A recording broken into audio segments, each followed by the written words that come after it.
అభిమానంతో పిలిచిన వారి ఆహ్వానం మేరకు ఆదిలాబాద్ పట్టణంలోని పద్మనాయక గార్డెన్లో జరిగిన వివాహ వేడుకలకు కాంగ్రెస్ పార్టీ అసెంబ్లీ ఇన్ఛార్జ్ కంది శ్రీనివాసరెడ్డి హాజరయ్యారు.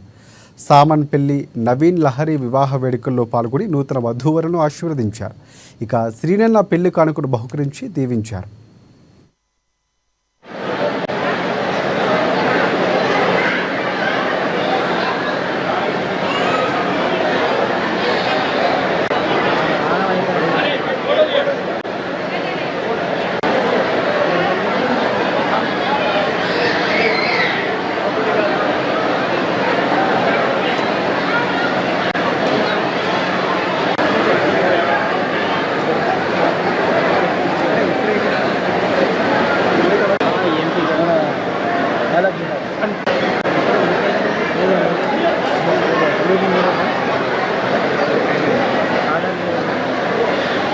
थोड़ा